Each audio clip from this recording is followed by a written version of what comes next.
Tom Kohler-Cadmore Pic courtesy of YouTube. With thanks, Yorkshire season represents almost the dictionary-defined version of middling. Fourth in the county championship, semi-finalists in the Royal London One-Day Cup, and an Alex Hales-inspired run chase away from the Natwest T20 Blast quarter-finals, things could have been a lot worse. There is, however, an awful lot of work to be done between now and next spring if Andrew Gale's side are to go on and compete for titles and higher honours next term. In the county championship, Yorkshire won 5, lost the same number and drew the remaining 4 of their fixtures. The senior players never quite produced the required performances to lift them further up the table and challenge Somerset and Surrey, but on the other hand they had easily enough quality in their ranks to avoid being drawn into the relegation battle. The bonus points allocated show that their batting was stronger than their bowling. 25 batting bonus points was the 4th highest in the table, but the figure of only 33 bowling bonus points was out on its own as the fewest in the division. What's worse when looking at that side of things is that 3 of the highest wicket takers are veterans of the squad, with one of them, Jack Brooks, having joined Somerset for the new season.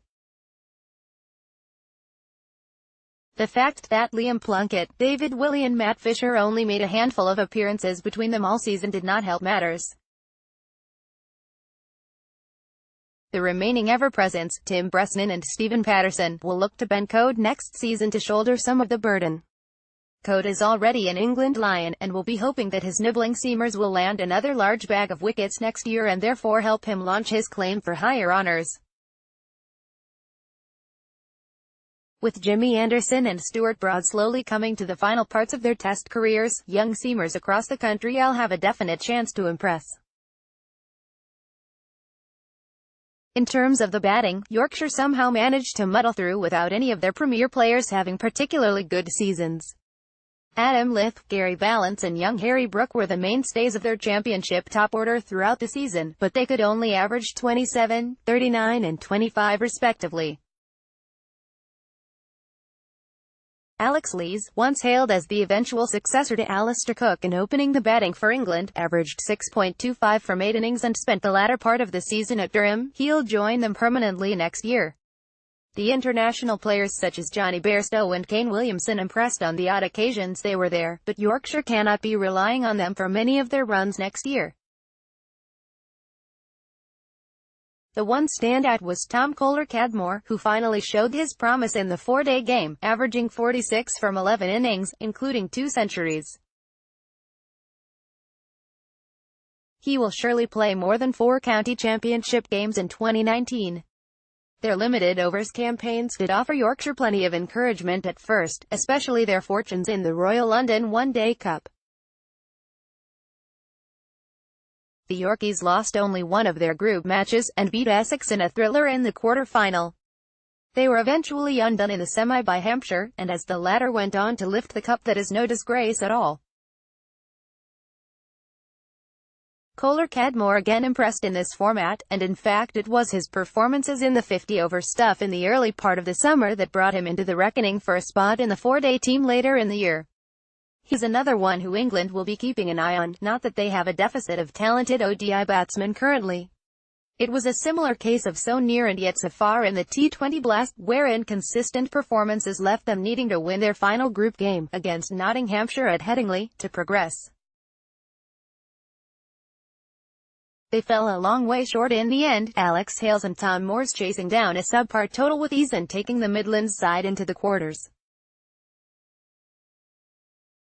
Their overall final record, winning 7 and losing 7 of their 14 fixtures, indicates crippling inconsistency. The county has improved significantly and taken plenty of encouraging strides forward in the game's shortest format this year, but there still remains work to be done ahead of next season. SSCC, 4th, Division 1 Vitality Blast, Group Stage 5th, North Group RLODC, Semi-finals, lost to Hampshire leading run scorers, SSCC, Gary Ballance, 906 runs Vitality Blast, Adam Lyth, 401 runs RLODC, Tom Kohler-Cadmore, 472 runs leading wicket takers, SSCC, Jack Brooks. 51 Natwest T20 Blast, Stephen Patterson, 12 RLODC, Adil Rashid, 14 Player of the Season, while Jack Brooks deserves an honourable mention for sometimes single-handedly carrying Yorkshire's four-day bowling throughout the season. Tom Kohler-Cadmore just pips him on this occasion. The ex-Worcestershire player first showed his immense promise for his new county in the RLODC, smacking 164 against Durham and averaging 52 in the tournament. His T20 form was also decent, and in the county championship he was hugely impressive, having only been brought into the team halfway through the season. A place at the top of the order in all formats is surely his to lose now, although Yorkshire have eased him into the four-day stuff so far by putting him in the middle order. He will be an integral part of the hierarchy's plans for 2019. Breakthrough player, Jonathan Tattersall or Harry Brook are vying for this category, and Tattersall just edges it. He proved a solid and dependable citizen behind the stumps, and also bolstered the batting on several occasions when top-order collapses had left Yorkshire in danger of embarrassing totals. Averaging the best part of 32, mostly from number 6 in your first full season, is no mean feat. With Bairstow likely to be absent for most, if not all, this summer next year, the young wicket-keeper will no doubt have a full season to further impress. Andy Hodde's retirement will also help in that respect.